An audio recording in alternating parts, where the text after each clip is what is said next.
We've also got to, in this debate, look at in the black box and talk about GST, our consumption tax.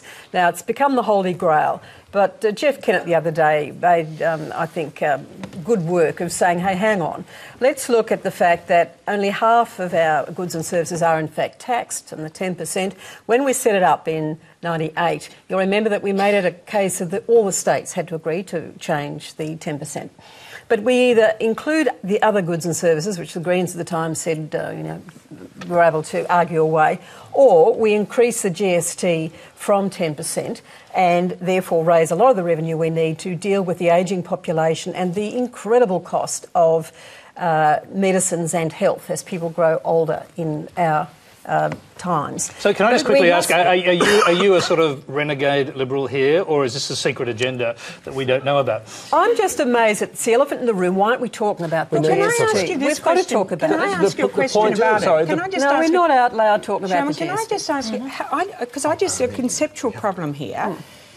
The GST goes to the states. That's exactly so. Who deliver most of the services, in particular aged care. They don't provide age pensions. No, they don't fund the provide most of the health services. But the things that you're talking about, retirement incomes, are not provided through the GST. The pensions certainly are paid by the federal government, but we all know that the states deliver most of the services with less revenue than they should. So can I just get, sorry, let's clarify. Can we clarify what Sharman is saying here? Are you saying the GST should be raised or that it should be broadened? I'm saying we should include it in the discussion. We are about to have a major tax debate about what we should in this country do to meet these costs of growing older.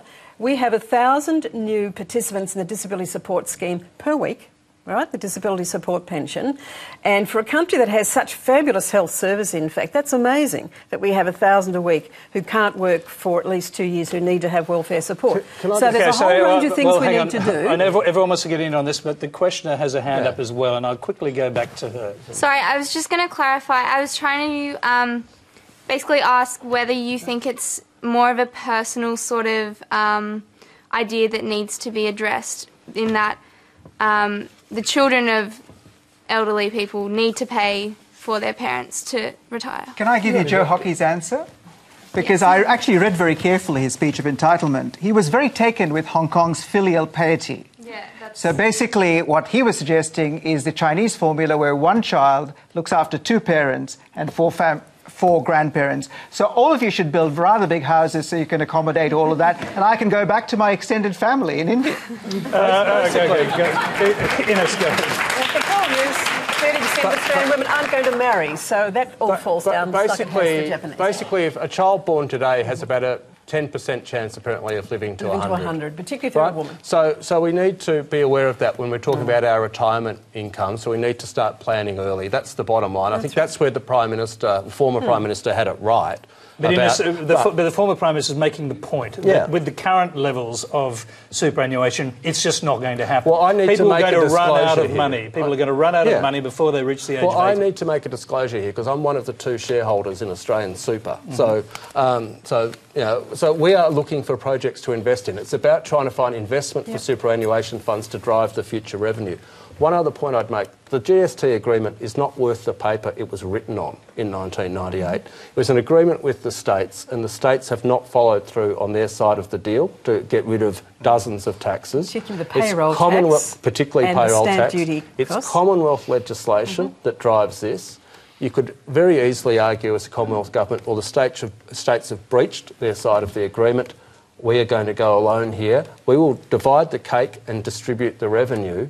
But there is no need for a Commonwealth government, if it were to be brave... So there's no need for a Commonwealth government, can we get rid of it? Very brave, to go back to the states to seek their approval, to adjust the GST. And it is the elephant in the room. We cannot have a serious tax debate without talking about it. But are you also, just briefly before we hear from the other panellists, are you actually saying the Commonwealth should raise the GST and keep the revenue, not give it to the states? No, I'm not saying that. I'm saying that there has to be a discussion about raising both the rate and the base of the GST so that our taxation system becomes more consumption-oriented.